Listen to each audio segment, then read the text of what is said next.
থাইল্যান্ডের শ্রামাটু সড়কে নির্মাণাধীন একটি ক্রেন ভেঙে চলন্ত যানবাহনের উপর পড়ে অন্তত ২ জন নিহত হয়েছেন। উদ্ধারকর্মীরা এ তথ্য নিশ্চিত করেছেন। দুর্ঘটনায় অন্তত ২টি যানবাহন সম্পূর্ণভাবে চাপা পড়ে। উদ্ধারকর্মীরা জানান, ক্রেন ভেঙে পড়ার সময় যান দুটি চলমান অবস্থায় ছিল। ধ্বংসস্তূপের ভেতরে ধাতব কাঠামো ও কংক্রিটের বড় অংশ ছড়িয়ে পড়ে, যা উদ্ধার কাজকে জটিল করে তোলে। উদ্ধারকর্মীদের ভাষ্য অনুযায়ী ২টি গাড়ির ভেতরেই চালক উপস্থিত ছিলেন। তবে ওই যানবাহনগুলোর ভেতরে আরও কেউ আটকে আছেন কিনা সে বিষয়ে তখনও নিশ্চিত হওয়া যায়নি।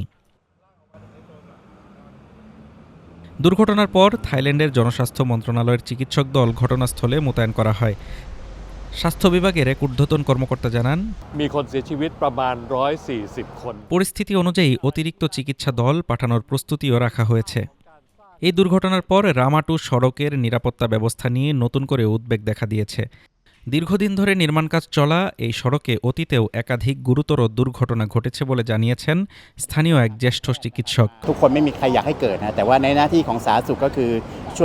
তার ভাষায়, এই সড়কে ইতোমধ্যে ১,৪০০-র বেশি মানুষ আহত এবং প্রায় ১৪০ জন প্রাণ হারিয়েছেন, যা অত্যন্ত উদ্বেগজনক।